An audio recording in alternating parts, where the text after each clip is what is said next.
Hello, my name's Lynley and I work in the library. I don't get to read stories very often, sit in a nice bright chair like this one. My job, I tend to do a lot of writing, and I write reports and lots of adulty things, looking at budgets, but also letting people know how wonderful our libraries are and what they can do for you. So today I'm really excited to be here in the big shiny chair and to read a story to you. Are you comfortable? So today I've chosen a book by McKinlay, and it's called 10 Tiny Things. Now Meg lives in Perth, Western Australia, and she lives in a suburb called Fremantle. Meg and her family, they didn't have a car when they grew up. She used to walk everywhere and also ride her bike or go on the public transport. And the ideas of all the walking and what she could see came to 10 Tiny Things. And Kyle, he's an illustrator and he has created these beautiful pictures. Now Joondalup Library, they've just had a beautiful mural created by Kyle, so you might like to come through and actually have a look. Are you comfortable? I think we're ready to go into our story. 10 Tiny Things. Tessa and Zachary had a shiny machine. It was a green machine. It was a clean machine. It was cosy and comfortable and calm.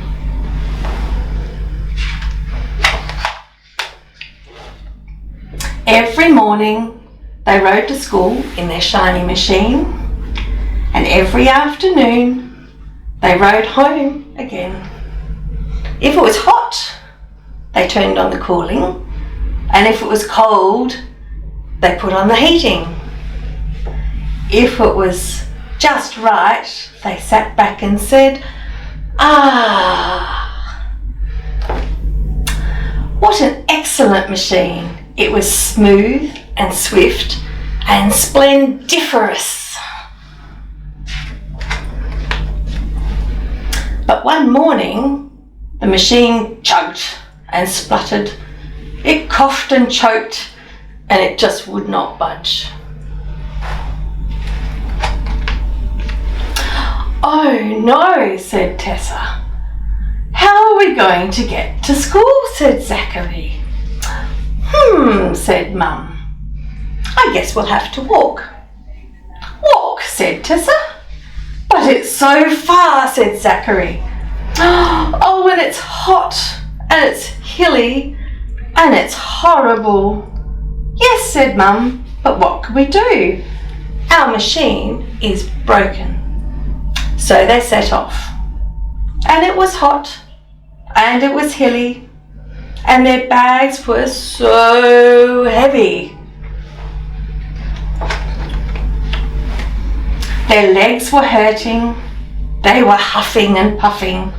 It was a long way.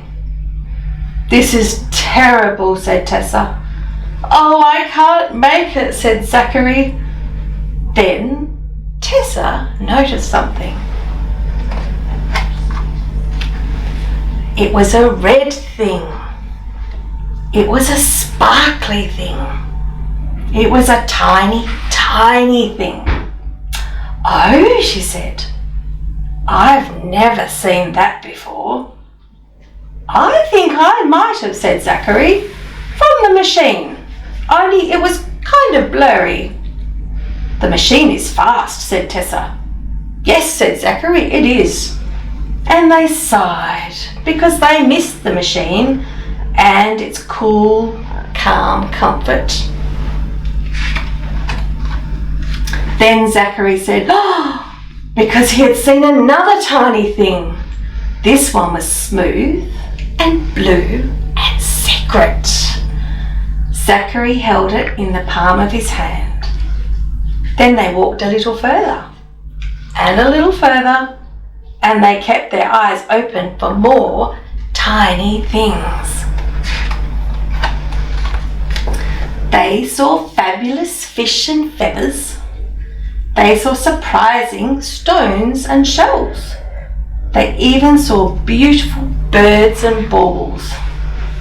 How pretty are they? They saw secret somethings and hidden happenings. They saw 10 tiny things, and the sun was warm on their backs. The hills rolled softly beneath them, and their bags bounced on their shoulders. Their legs hummed a walking tune, and they were at school before they knew it.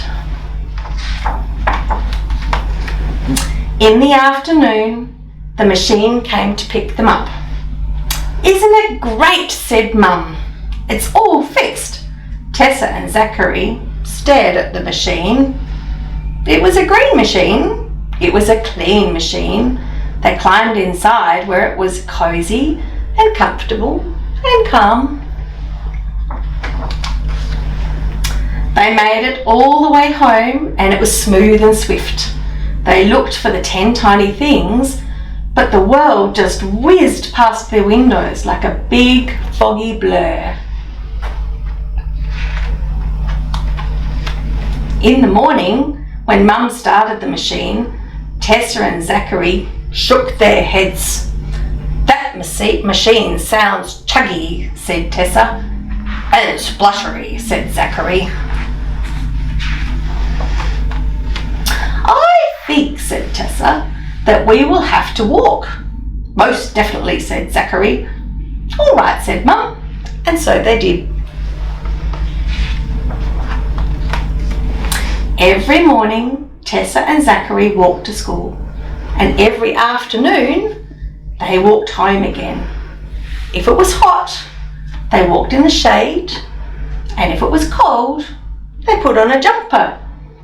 If it was just right, they smiled and said, "Ah." And every day, they looked for 10 tiny things.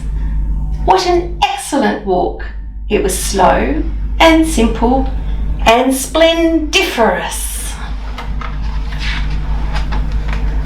It was the world, and they were in it. Oh, how lucky are they? I hope you enjoyed that story, and the next time when you go walking, and maybe not take the car for a change, look for 1 thing or 2 tiny things, or even 3 or 10 tiny things.